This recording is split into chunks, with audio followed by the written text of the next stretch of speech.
A volta do Senhor, ela se aproxima e todos nós podemos ver de maneira incontestável, de uma extremidade à outra da terra, nós conseguimos compreender e ver os sinais que nós tanto falamos da volta do Senhor Jesus se cumprindo diante dos nossos olhos, diante de toda a humanidade. Crentes e descrentes estão vendo diante dos seus olhos os sinais da volta do Senhor Jesus.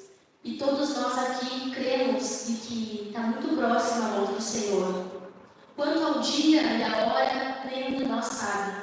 Mas o mais importante em saber o dia e a hora é saber que quando o Senhor Jesus voltar, nós estaremos preparados. Amém. Nós estaremos felizes e contentes para ver a face do nosso Mestre, para ver diante dos nossos olhos as promessas de vida eterna se cumprindo na nossa vida e na vida de todas aquelas pessoas que nós amamos, nós desejamos ter conosco na nova vida que o Senhor nos promete. Os sinais da volta do Senhor Jesus na palavra de Deus, eles são comparados como as dores de aflição de uma mulher grávida. Nós podemos ver lá em Mateus 24, aquele texto que nós todos conhecemos, que Deus fala que o princípio das dores, os sinais do princípio das dores de aflição, e ele compara isso com uma gestação por misericórdia e graça. Porque por meio dessa comparação que ele faz, todos nós temos o privilégio de compreender qual é a vontade do Senhor, compreender o que Ele quer para cada um de nós, entender o que Ele está querendo comunicar por meio de Sua palavra. E durante o período de uma gestação, irmãos, ela dura uma gestação natural 9 meses. É um processo de desenvolvimento de uma criança, aonde está sendo preparado e gerado uma nova vida. E aonde os pais, durante esse tempo, têm o privilégio de se preparar para ser pai e mãe. Se preparar, a mulher que ela está gestando filho, ela tem mudanças no seu corpo, ela tem mudanças na sua mentalidade, quando ela passa a pensar naquela vida que está surgindo, que está nascendo. Ela tem preocupações. Aquela família que recebe um filho, ela faz preparativos, ela se preocupa com vestimenta, com alimento, com acomodação, com estudo, com ensino, com educação, com valores, com princípios, o que você quer passar. E isso tudo passa a ser o mundo daquele pai e daquela mãe. Aquele filho vira a preocupação desse pai. E assim como a mulher grávida, ela está gerando, a palavra de Deus nos mostra que nós temos a oportunidade de gerar o Senhor. Todos nós temos a oportunidade de gerar vida, ou não. Todos nós temos a oportunidade de gerar frutos para a vida, frutos que edifiquem, ou frutos que não tragam a edificação. E pensando dessa forma, nós podemos nos perguntar: será que nós temos como real essa nova vida que está para nascer? Porque na vida de um homem e uma mulher, quando estão esperando um filho, aquilo é uma realidade. Por isso, toda uma vida é transformada para esperar aquela criança que vai nascer. Mas será que as promessas de Deus que nós estamos gerando, nós cremos que elas vão nascer? Nós cremos que elas são real? Essa é a pergunta que o Espírito Santo trouxe. Será que nós estamos preparados para viver uma nova vida lá do Senhor Jesus? Se nós queremos passar a eternidade com esse Deus, nós precisamos refletir a nossa esperança. Nós precisamos demonstrar diariamente que nós cremos nas promessas do Senhor, que nós vivemos as promessas do Senhor.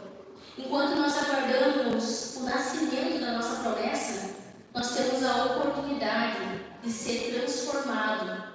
Em meio a um processo de espera, nós podemos ver a nossa fé crescer. Nós podemos desenvolver, como o irmão Alexandre falou, intimidade com o Senhor, experiências com o Senhor durante esse processo. Nós podemos ter a oportunidade de amadurecer para que assim nós possamos sustentar a promessa. É por isso que 9 meses se espera por uma gestação, para que aquilo que precisa ser gerado esteja pronto, mas também aquelas pessoas que vão receber estejam prontas e preparadas para sustentar aquela vida, para sustentar a responsabilidade daquela promessa. E assim são os planos de Deus na nossa vida. Nós precisamos gerar, mas nós precisamos nos preparar para receber essa promessa. O Senhor Jesus, Ele não promete para nós dias de tremenda alegria, mas ele garante que valerá a pena. E que o processo, ele não mata, ele transforma cada um de nós na nossa melhor versão, segundo o plano e o propósito do Senhor. É isso que ele faz conosco. Esse processo que nós estamos vivendo nessa terra, ele tem um tempo determinado para se encerrar.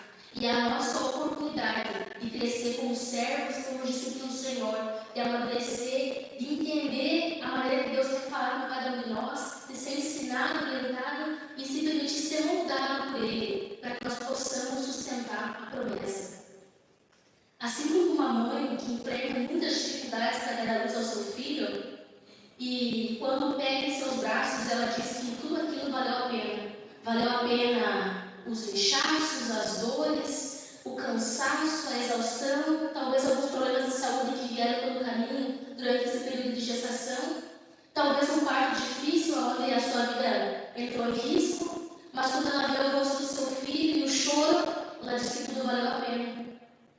E assim é a nossa vida com o Senhor. Nós vamos passar por muitos momentos difíceis, muitos momentos de dificuldade, de tribulação, mas no final Ele garante que valerá a pena. Eu gostaria de convidar os irmãos a abrirem suas Bíblias em João, no capítulo 16.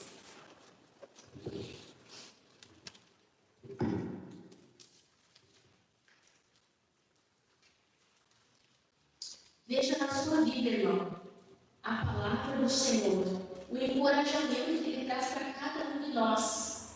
O próprio Filho do Senhor é quem fala comigo e com você essa noite. É Ele que traz essa palavra para o nosso coração. João capítulo 16, versículo 16. Aqui, nesse capítulo todo, até antes do capítulo 15, o Senhor Jesus estava encorajando os apóstolos e os discípulos, falando para eles que eles teriam muitas aflições nesse mundo, que eles teriam tribulações, que eles seriam perseguidos, que eles passariam por momentos dolorosos e tristes, mas que aquilo ali resultaria em vida. E depois o Senhor fala tudo o que eles passariam. No capítulo 16, versículo 1, o Senhor diz assim: eu vos tenho prevenido sobre esses acontecimentos, para que não vacileis na fé. Então eles foram avisados de antemão que eles passariam por dificuldades e tribulações. E no versículo 6, o Senhor diz para eles: sei que, ao dizer-vos sobre o que ocorrerá, o vosso coração foi tomado de tristeza. Todavia, eu vos asseguro que é para vosso bem que eu parto. E se eu for, o advogado, se eu não for, o advogado não poderá vir. Mas, se eu for, eu o enviarei.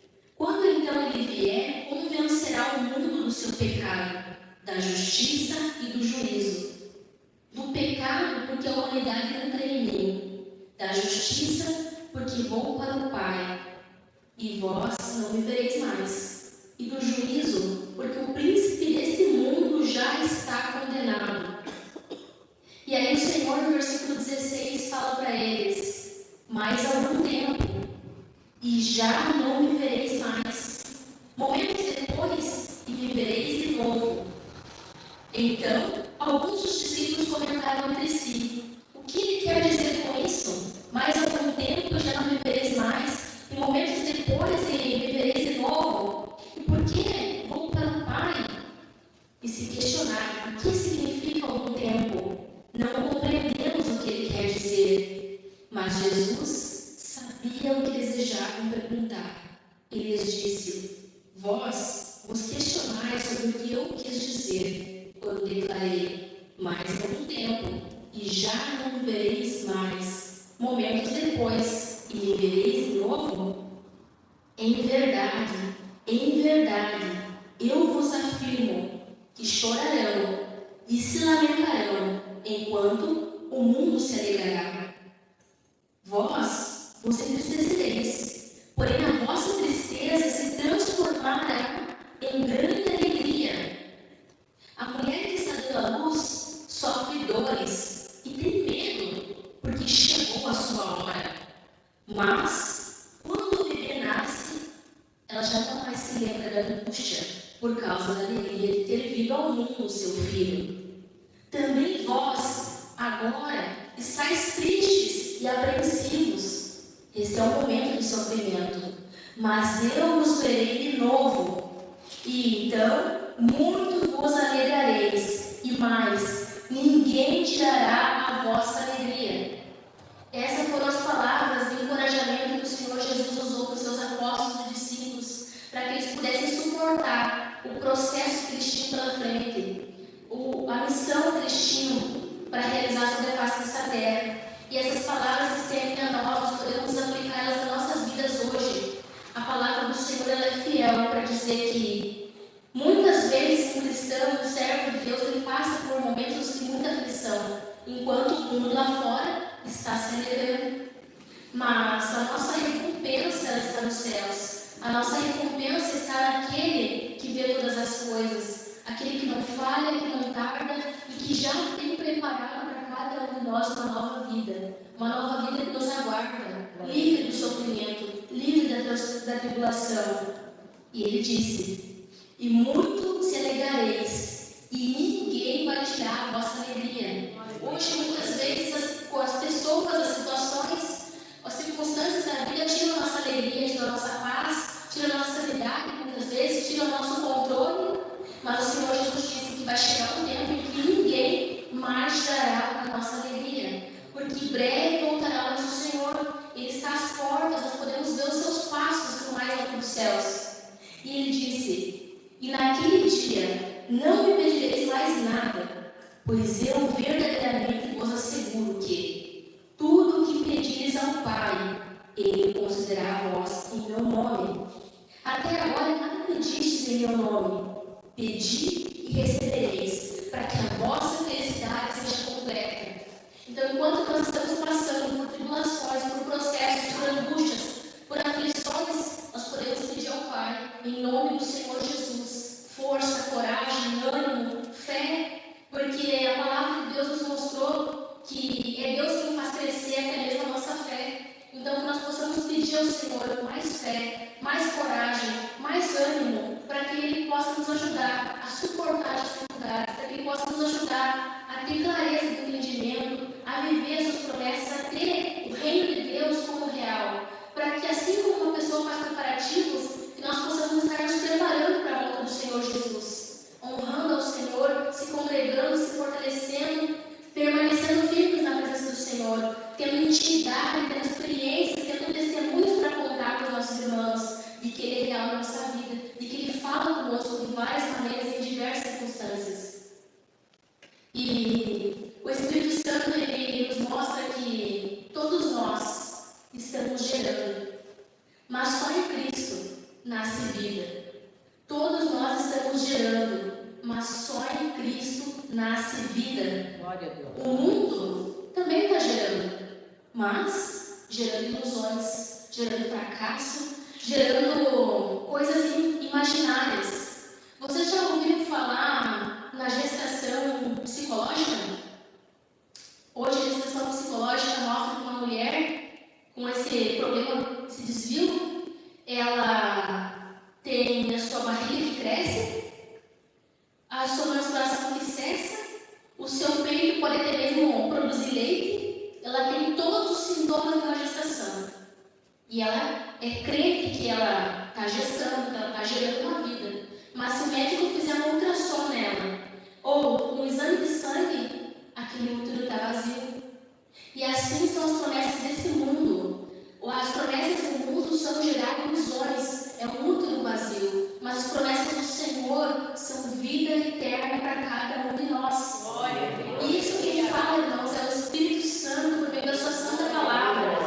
Abra suas Bíblias, por favor, irmãos, em Isaías, no capítulo 26.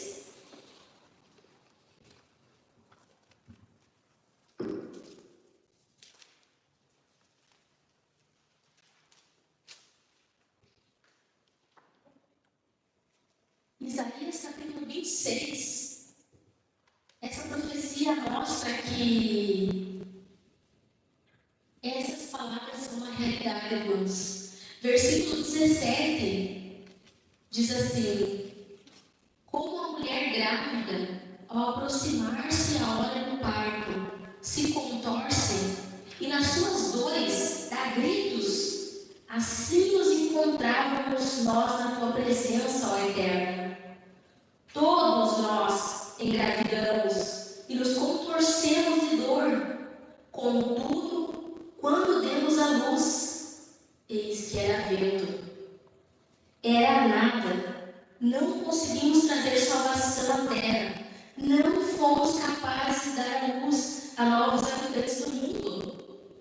Essa é a conclusão que muitas pessoas vão chegar no final da sua vida. Porque hoje muitas pessoas pensam que estão gerando para o Senhor. Eu não mato, eu não roubo, eu não faço mal para ninguém, eu sigo Jesus no meu coração. Mas a verdade é que isso são planos e intenções que o diabo coloca na cabeça das pessoas. Que ele cega a mente das pessoas para que elas gerem ilusão. Assim como está escrito nessa profecia. Você está gerando vento, nada, e não consegue trazer vida. Não há vida nas promessas desse mundo, somente destruição. No final, a pessoa se depara com aquele ultrassom e o útero está vazio. Ninguém produziu frutos para a vida eterna, mas para a destruição eterna.